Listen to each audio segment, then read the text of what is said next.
Political and permanent executive, राजनीतिक और स्थिर कार्यकारी। मतलब पॉलिटिक्स के अंदर हमें आपने पिछली वीडियो पढ़ा था कि कार्यकारी क्या होता है, जो सरकार का कार्य करता है। लेकिन पॉलिटिकल में दो तरह के कार्यकारी होते हैं, एक जो स्थिर होते हैं और एक अस्थिर होते हैं। अस्थिर वो होते हैं जो इनकी समय सारणी जिनका कार्यकाल पूरा हो जाता है तो वो बदल जाते हैं। लेकिन परमानेंट एग्जीक्यूटिव वो होते हैं जो बदलते नहीं हैं, वो एडवाइजर होते हैं, जो पॉलिटिकल जो बदलते हैं उनको सलाह देते हैं, एडवाइजर होते हैं वो। चाहे कोई भी सरकार बदले, कोई भी सरकार आ जाए, नए बदल जाए, नई सरकार आ जाए, फिर भी वो उनको एडवाइस देने के लिए स्थिर रहते हैं, उनका कार्यकाल खत्म नहीं होता, वो स्थिर होते हैं। मीन्स परमानेंट जो हमेशा रहते हैं राजनीति के अंदर, सिर्फ सलाह देने के लिए। वो निर्णय नहीं ले सकते, लेकिन वो क्योंकि वो एक्सपर्ट होते हैं अपने काम में, तो उनसे सलाह ली जाती है, 2-3 ऑप्शन उनके मिलते हैं, लेकिन डिसीजन लेने का हक सरकार को ही होता है जो सरकार बनी है। ये एडवाइजर के तौर पर काम करते हैं, लेकिन हमेशा के लिए स्थिर रहते हैं। कोई भी सरकार आए उसको भी सलाह देते हैं ये। In democratic country 2 categories make up the executive. किसी भी लोकतांत्रिक देश के अंदर 2 तरह के एग्जीक्यूटिव होते हैं। One that is elected by the people for specific period is called the political executive. एक वो जो इलेक्टेड होते हैं, लोगों के द्वारा चुने जाते हैं, और कुछ कार्यकाल, कुछ स्पेसिफिक पीरियड के लिए, कुछ खास समय के लिए वो चुने जाते हैं, 5 साल 7 साल जितना अभी गवर्नमेंट ने तय किया हुआ है, वो कहलाते हैं राजनीतिक कार्यकारी। Political leaders who take the big decisions fall in this category. In the civil category, people are appointed in a long-term basis. Political leaders who take the big decision. वो राजनीतिक नेता जो बड़े बड़े डिसीजन लेते हैं, वो इस कैटेगरी में आते हैं, जो कुछ पीरियड के लिए आते हैं। जैसे कि हमारे देश में अगर कांग्रेस की सरकार है या बीजेपी की सरकार है, जो लोग बनाते हैं सरकार, वो कहलाते हैं, इस कैटेगरी में आते हैं। वो राजनीतिक कार्यकारी की कैटेगरी में आते हैं। इनकी सरकार कुछ समय के लिए होती है, वो बदल भी सकती है। वो दोबारा अगर चुनाव जीत आते हैं तो बन जाती है सरकार, नहीं तो फिर सरकार बदल जाती है। तो ये आते हैं इस कैटेगरी के अंदर, उनका टाइम निश्चित होता है कि वो इतने समय के लिए बनेंगे, उसके बाद वो सरकार बदल सकती है। लेकिन जो नहीं बदलते वो सेकंड कैटेगरी में आते हैं। People are appointed on long term basis. This is called the permanent executive और सिविल सर्विसेज।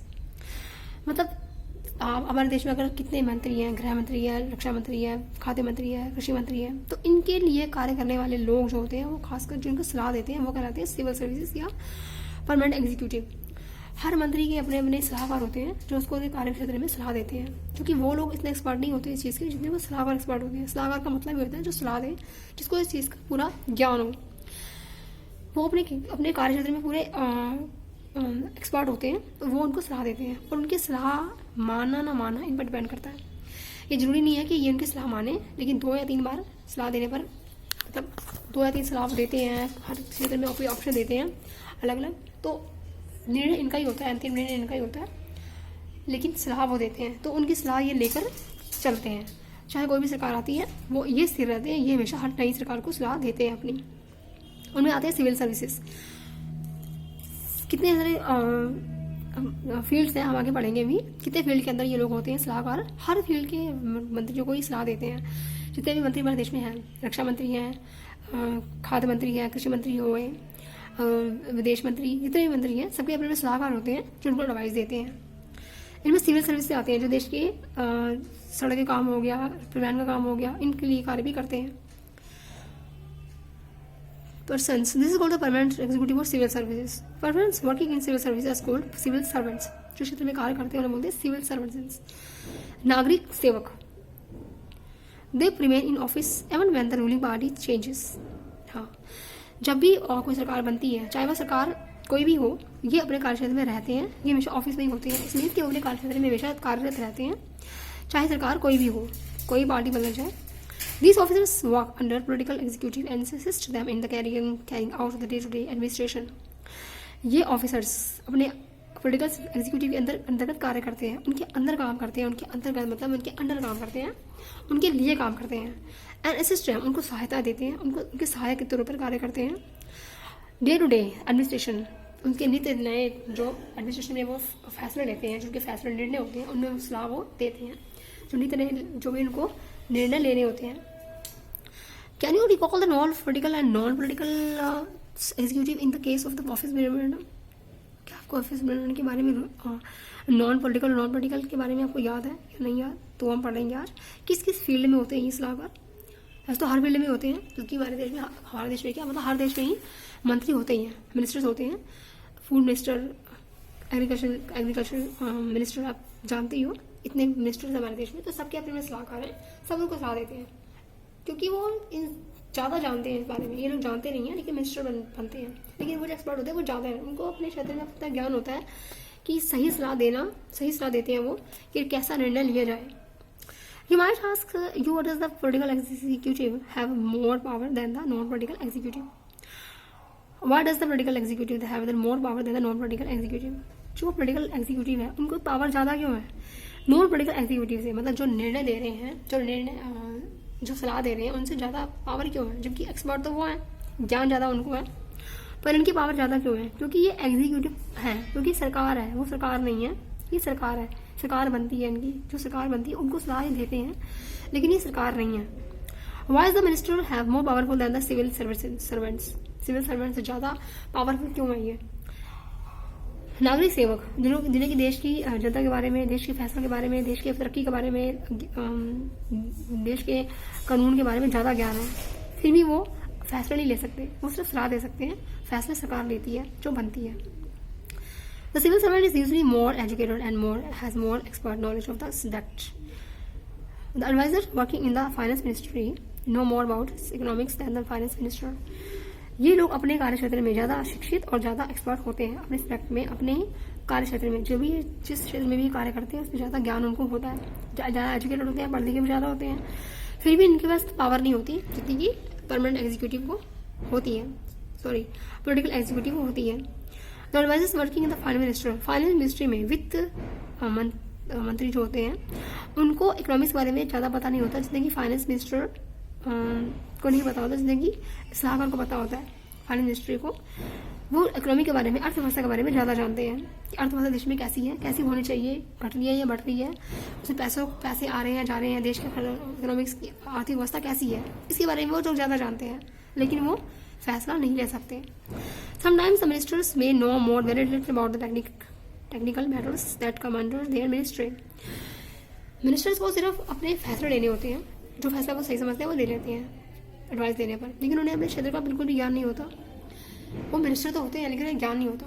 एक वित्त मंत्री को वित्त के बारे में ज्ञान नहीं होता कि देश में वित्त किस तरह खर्च हो रहा है, किस तरह खर्च होना चाहिए, किस किस क्षेत्र में खर्च हो रहा है, कितने व्यक्ति के पास कितना है, प्रति व्यक्ति आय कितनी है, कितने लोग देश में गरीब है, अंडर लाइन पॉवर्टी लाइन कितनी है, या फिर अमीर लोग कितने हैं, कितना % पैसा कितने लोगों के पास है, गरीबों के पास मतलब जो गरीब है, अंडर पॉवर्टी लाइन जो लोग जी रहे हैं, जीवन यापन कर रहे हैं, सर्वाइव कर रहे हैं, उनकी प्रति व्यक्ति आय कितनी है, देश में कितने लोगों को कितना खाद्यान्न प्राप्त हो रहा है, ये सब बातें वित्त मंत्री को नहीं पता होती, पर वो फिर भी पावर रखते हैं फैसला लेने की।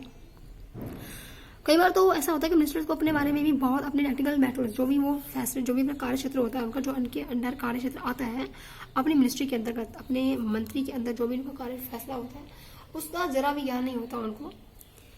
This could easily happens ministry like defence, और ये हर क्षेत्र में होता है, मोस्टली हर क्षेत्र का भी यही होता है।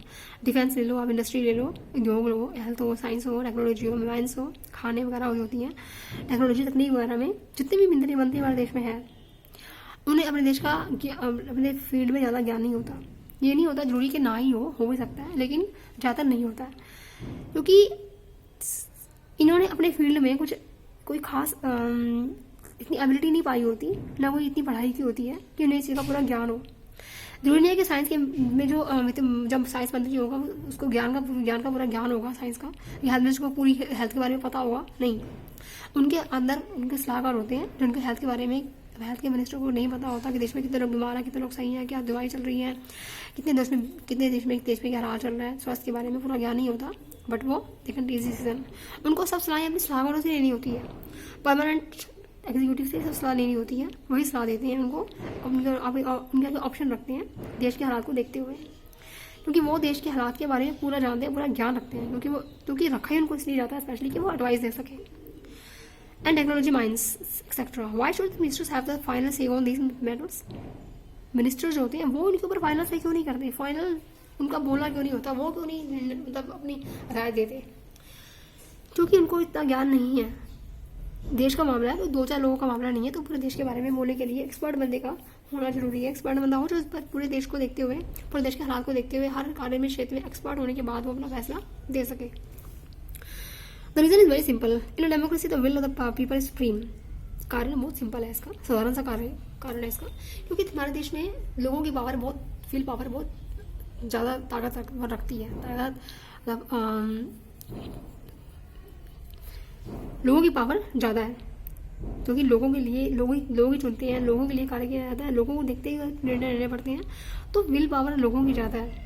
सबसे ऊंची पावर विल लोगों की है। The minister is an elected representative of the people and thus empowered to exercise the will of the people on their behalf. The ministers जो होते हैं इलेक्टेड चुने प्रतिनिधि, जो मंत्री होते हैं, ऑफ द पीपल लोगों के द्वारा चुने जो होते हैं, उनको पावर दे दी जाती है, एम्पावर कर दिया जाता है, उनको पावर दे दी जाती है, exercise will of the people, मतलब लोगों की पावर्स उनको दे दिया जाती है एक तरह से। मतलब हम जो सोचते हैं कि एक आम नागरिक जो देश के बारे में सोचता है कि क्या होना चाहिए, कैसा होना चाहिए, वो निर्णय नहीं ले सकता, वो अपनी शक्ति इनको देता है, चुने प्रतिनिधियों को, कि वो फैसला सही में ले सके। हम लोग अपनी सोच के हिसाब से एक ऐसा व्यक्ति चुनते हैं जो निर्णय ले सके, चाहे हमें उनसे ज़्यादा ज्ञान हो देश के बारे में, लेकिन हमारे पास पावर नहीं है, हम फैसला नहीं ले सकते, तो हम अपनी पावर उनको देते हैं। एक तरह से जनता की पावर होती है, पूरी की पूरी देश की पावर होती है उनके पास निर्णय लेने के लिए कि क्या निर्णय लेना है। एक आम नागरिक को भी देश के बारे में ज्ञान होता है, लेकिन वो निर्णय ले सकता है, वो कितना पढ़ा लिखा हो, कितना भी एजुकेटेड हो, कितना भी उसको ज्ञान हो, but he can't take decision. तो अपनी पावर हम उनको देते हैं, एक तरह से अपने निर्णय लेने की शक्ति हम उनको देते हैं, और सारे देश की शक्ति इनके पास आती है। विल पावर मतलब देश की पावर होती है, लोगों की पावर होती है, लोगों की सारी सोच इसमें शामिल होती है कि लोग अपने देश के बारे में क्या जानते हैं, क्या सोचते हैं, कैसा होना चाहिए, क्या नहीं होना चाहिए, कौन सा निर्णय अच्छा, कौन सा निर्णय नहीं अच्छा, एक नीति कैसी है, इन सब के बारे में एक आम नागरिक भी जानता है, एक पढ़ा लिखा इंसान जानता है, लेकिन वो निर्णय नहीं ले सकता, तो वो अपनी पावर इनको देता है, और ये लोग पावर लेते हैं, ये लोग पावर उस पावर की बिहाफ पर फैसले लेते हैं। She is finally answerable to the people for all the consequences of her decisions. जो भी उनके परिणाम, जो भी उनके निर्णय के जो परिणाम होते हैं, वो उनको आंसरेबल होते हैं, वो जवाबदेही होते हैं लोगों के लिए, क्योंकि जो भी फैसले लेते हैं उसका जवाब उनको लोगों को देना पड़ता है। लोग पूछते हैं फिर उनसे, क्योंकि इस तरह देश में फिर कैंपेन वगैरह चलते हैं इस चीज़ के ऊपर, कोई लोगों को नीति नहीं समझ आती है तो विद्रोह भी होता है कई बार, तो जवाबदेही होते हैं अपने डिसीजन के लिए, इसलिए इनको सोच समझ कर फैसला लेना होता है, इसलिए इनके पास एडवाइजर्स होते हैं ताकि निर्णय सही लिया जा सके। That is why the ministers take all the final decisions. इसलिए मिनिस्टर सारे फाइनल डिसीजन क्यों लेता है? The ministers decides the overall framework and objects in which decision और पॉलिसी शुड बी मेड। एक मिनिस्टर जो होता है वो डिसाइड करता है सारे फ्रेमवर्क को, मतलब सारा जो जड़ का काम है होता है, सारे नीति का जड़ का काम जो होता है, सारा रूट वाला काम समझ लीजिए आप, ये जो मेन काम किसी भी डिसीजन का है वो सारा फ्रेमवर्क मिनिस्टर करता है, और उस पॉलिसी के ऊपर decisions on policy should be made, जिस पॉलिसी के ऊपर वो बनाई जाए। इस तरह जो मिनिस्टर्स होते हैं वो सारे फ्रेमवर्क करते हैं, और स्पेशली उस डिसीजन को कि वो डिसीजन जो डिसीजन लेने हैं वो किस पॉलिसी के ऊपर ले जाना चाहिए, मतलब जो भी निर्णय लिया जाता है वो किसी किसी पॉलिसी पर आधारित होता है। ऐसे बिना किसी रीजन के, बिना किसी कार्य के, बिना किसी जरूरत के तो निर्णय नहीं लिया जाएगा, किसी न किसी वजह से, किसी न किसी कारण से, किसी न किसी पॉलिसी के ऊपर निर्णय लिया जाता है कि देश में किसी की जरूरत है या किसी की जरूरत नहीं है, क्या एक्सपोर्ट किया जाए, क्या इम्पोर्ट किया जाए, क्या लागू किया जाए, क्या हटाया जाए, क्या बढ़ाया जाए। आप कोई भी छोटी छोटी चीज़ ले लो, कोई ना कोई नया फैसला देश में और आता रहता है, कोई ना कोई नई नीति, नया फैसला आता रहता है, नया रूल चलता है, कुछ ना कुछ चलता रहता है, तो वो किसी ना किसी पॉलिसी पर आधारित है, किसी न किसी बेस पर आधारित है, बिना किसी रीजन के कोई भी फैसला नहीं लिया जाता, कोई भी निर्णय नहीं लिया जाता। The minister is not and is not expected to be an expert in the matters of ministry. सिर्फ मिनिस्टर ही नहीं, वो मतलब एक्सपेक्टेड होता है, वो उससे एक्सपेक्ट किया जाता है, ही expected for all the country and for the people. The ministers take the advice of expert on all technical matters. वो अपनी एडवाइजर की एडवाइस लेता है, सलाहकार की सलाह लेता है हर अपने क्षेत्र में, जो भी क्षेत्र उसको सौंपा गया है। But they are very often experts hold different opinions of the place before more than one option depending on what the overall objective is the minister decides. दो या उससे ज़्यादा ऑप्शन रख सकता है सलाहकार उसके सामने, मिनिस्टर के सामने, इनके ऑप्शन होते हैं, दो से ज़्यादा सलाहकार होते हैं, ताकि वो उनमें से कोई भी चूज़ कर सके, और निर्णय लेना मिनिस्टर का काम होता है। मिनिस्टर पर कोई राइट है कि वो उसमें से कौन सा ऑप्शन चूज़ करता है और वो लेता है। Actually this happens in any large organisations. असल में ये होता किसमें है, बड़े बड़े लार्ज ऑर्गेनाइजेशन है, बड़े बड़े संस्थाओं में, या बड़े बड़े लार्ज तरीके के जो काम होते हैं उनमें, छोटी मोटी बातों में ऐसा इतना। Those who understand the overall pictures take the most important decisions. खास करके वो लोग जो समझते हैं ओवरऑल पिक्चर को, मतलब जो सारी नीति को या सारे ताम झाम जो भी फैला हुआ है किसी नीति के लिए, उनको समझते हैं अच्छी तरह से, टू अंडरस्टैंड इट बेटर, कि निर्णय के बारे में या नीति के बारे में, देश के बारे में अच्छी समझ रखते हैं, उनके वो इंपॉर्टेंट डिसीजन लेते हैं। नॉट द एक्सपर्ट नहीं, बल्कि वो लोग लेते हैं इसमें कई मामलों में एक्चुअली में, जो इस मामले को ज़्यादा समझते हैं, किसी भी फैसले को लेने के लिए जो उसकी पूरी समझ रखते हैं, वो उस फैसले को लेते हैं। कई बार the experts can tell that route, expert route बता सकते हैं, रास्ता बताते हैं। 2-3 रास्ते बता दिए एक्सपर्ट ने, तो रास्ता कौन सा शॉर्टकट है, कौन सा अच्छा रास्ता है, ये वो तय करेंगे जो मिनिस्टर्स हैं या जो उनकी समझ अच्छे रखते हैं। The experts can tell the route, but someone with a larger view decide the destination. But कोई जो larger view, जो दूर तक देखने वाला होता है ना, जो दूरदर्शी जिसे बोलते हैं हिंदी में उसकी, वो डेस्टिनेशन को, ठिकाने को तय करता है, मतलब कि मंजिल तय करता है कि कौन सा डिसीजन किस तरह लेना चाहिए। एडवाइजर का काम है एडवाइस देना। In democracy elected ministers perform this role, और लोकतंत्र में चुने हुए मंत्री ये रोल को परफॉर्म करते हैं, मतलब ये अपना कार्य निभाते हैं, ऐसा रोल निभाते हैं अपने, जो उनको कार्य सौंपा गया है उसका डिसीजन लेने में वो अपना रोल निभाते हैं, और एडवाइजर एडवाइस देते हैं। उनके ऑप्शन को देखते हुए सही ऑप्शन को चुना जाता है और वो फिर लागू किया जाता है।